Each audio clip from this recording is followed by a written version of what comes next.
What did some of the Broncos have to say about the upcoming season as training camp begins? This is your Denver Sports Daily for July 23rd. The biggest stories, the latest news. It's Denver Sports Daily.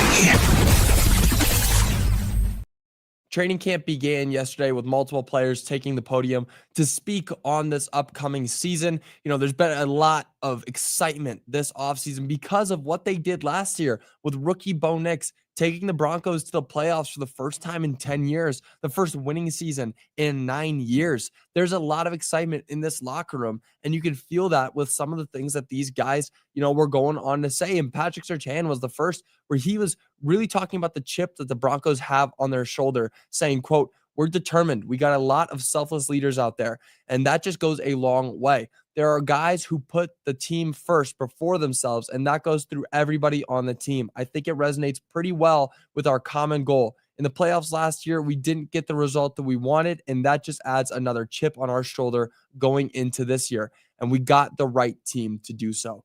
They've got a chip on their shoulder. They do. They went to the playoffs, and then they ended up losing to the Buffalo Bills. And of course, that's a pretty hard first matchup.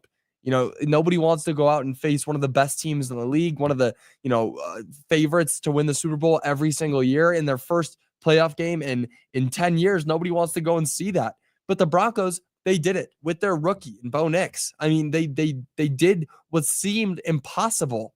And Bo Nix was the reason, alongside how incredible the defense was for this team last year, which has improved wildly over this offseason, which is an entirely different conversation. But Bo Nix should be the topic of conversation. And Patrick Surtain made sure to mention him too, saying, Bo, he's got even more confident going into this year. Obviously, with year one under his belt, a lot more confidence rises upon that. The team, we have Bo's back the whole way through. He's a tremendous leader out there, obviously a tremendous player. This year, he's going to make a lot of noise, and we're looking forward to see what he does in his success moving forward. Bo Nix played as incredible as you can in a rookie season, especially in a Sean Payton offense, especially with how poor the run game was, and there was no real tight end to pass to. He made do with his wide receivers, and mostly just his wide receivers. I mean, you look at everything outside of the wide receiver position, nobody was really reliable for Bo Nix. But still, in his first season in the league, he recorded 3,775 yards, 29 touchdowns, and all of that was done on 66% completion.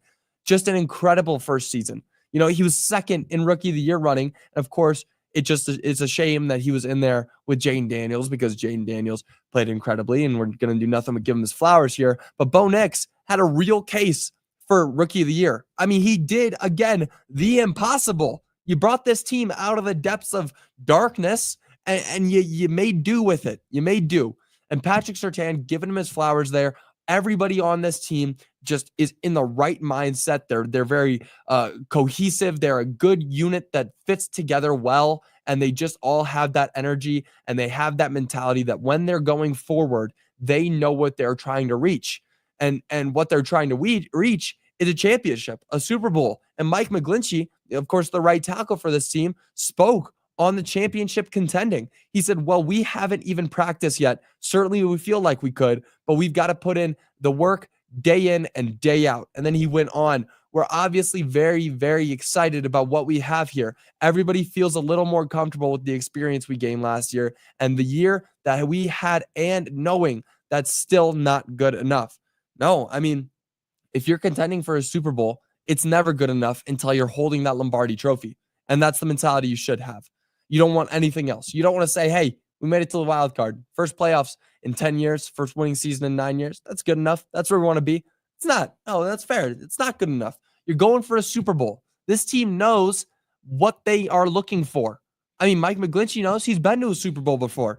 This team knows that they need to continue working, but they also know that they've gotten some really valuable experience just with going to the playoffs. Going to the playoffs gives you an experience like no other. Now, sure, the Super Bowl is its own thing. You're playing even harder to reach that. But going to the playoffs and putting all your energy in to do something that you haven't been able to do in 10 years is a great form of experience. It's a great form of learning. You did what you were supposed to do, and you just weren't able to close it out once you actually get into the postseason. And again, you're playing the Buffalo Bills. What can you really expect with a rookie quarterback at the helm? It's not quite the what you wanted, but still, you did what you were supposed to do. This year, you got to grow on it. You just got to grow on it. Mike McGlinchey seems to know that.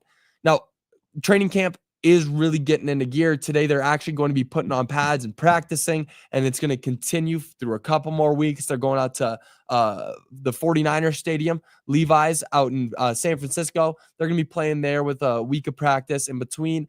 They've got a lot of great things coming for them, and this training camp is going to be a very good time to showcase what they're looking like this year. And I can't wait to get out there and see it.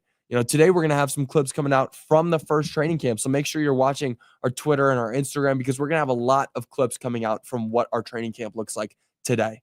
Now, moving on, the Rockies are all in on Ethan Holliday. Now, of course, if you were watching the MLB draft, which I don't know how many people were, but the Rockies drafted Ethan Holliday with the 4th overall pick.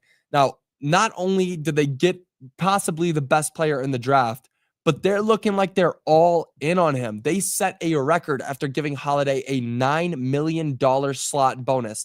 That is the highest a rookie out of high school has ever been paid. And I can't help but think how unlike the Rockies it is to spend big on a player that they want to develop. That's not something that we're accustomed to here in Denver, at least with the Rockies.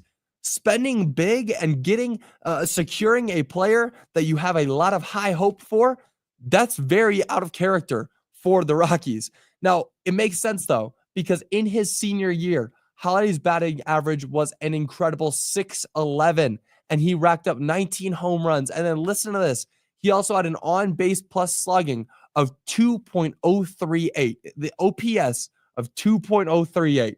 Now, for those who don't know, Babe Ruth is the MLB all-time leader in OPS with 1.164. So 1 is an elite OPS. It's basically how well you can get on base. 8 is about an average. 0.8 is about average. 2.038. And sure, hey, it was just in high school. But wow, those numbers are almost, they almost seem fake. So yeah, it makes sense that they want to get this guy on this team, and they're willing to give him whatever he asks for. Now, moving on, the Nuggets were selected to play in a very interesting game during the preseason. The Nuggets are going to be playing the Toronto Raptors in Canada, which may not sound very crazy, but not in the part of Canada that you think. On October 6th, the Nuggets and Raptors will play a preseason game in Vancouver. Vancouver hasn't had basketball since the Grizzlies moved to Memphis back in 2001, so they're finally getting a taste of NBA basketball back in their town. That's always fun to see. Now, this is the second year in a row that the Nuggets have played in a special preseason game, as last year they were featured in the Abu Dhabi games. And it makes sense that the Nuggets are getting a lot of these international games because they have the best international player in the world. And an added bonus to going to play in Canada is Jamal Murray's Canadian. So you're getting best of both worlds, best international player, and then the best Canadian player. Yes, I know Shai Gilgeous-Alexander is Canadian. I don't want to talk about him. Jamal Murray, best Canadian player of all time. So they're both going to be going to Vancouver, having a good time there, playing a preseason game against the Raptors. And more of these international games are going to be played in the preseason, with a lot of them. There's some playing in China, some down in Mexico. They're going to be all over the world. And I'm all for it. I'm a big fan of expanding these games that are in America. You look at what the NFL's done with games overseas. All for it. Play games overseas. Make the game worldwide. I love it. I can't see why anybody would be against it. But it's definitely a big thing going on for the Nuggets, getting to play back in Vancouver. It's a lot of fun. But that's going to do it for your Denver Sports Daily. I do want to read some of your comments. Bo knows. I love it. We take in the West. Trust. I really hope so. I did a ranking when the schedule came out about where the Broncos would end up, and I believe that I had them at 11-6. And I had the Chargers taking the West. Surprisingly, the Broncos were second, but I had the Chargers taking the West because they are looking stacked. But hey, if I'm going to be biased, I'll do it. I want the Broncos to take the West more than anybody. And with this team that they have right now, with their defense as stacked as it is, they very well could take the West. Good morning, Joey. Good morning, Roy. been a bit since tuned in. I get to go to my first NFL game, Week 7 in Denver. Can't wait. Oh, that's going to be so much fun. That's going to be incredible. The Broncos energy when you walk into Empower Field at Mile High is just like no other. And I can't wait. I don't remember which game that is or which team will be playing in Denver that week. But man, it'll be such a great time. That'll be so much fun, Roy. Let me know how it goes when you come back. Hop into the show after you go to that game and let me know how you felt there. But that's going to do it for your Denver Sports Daily. I'll be back with you guys again tomorrow, recapping more training camp. Everything is coming out with training camp now. It is the best time of year. Football is coming back. I cannot wait to be back with you guys tomorrow to talk more about what we saw in training camp today. But that'll do it for your Denver Sports Daily. I'll see you all tomorrow. Until then, y'all have a great rest of your day. Bye, y'all.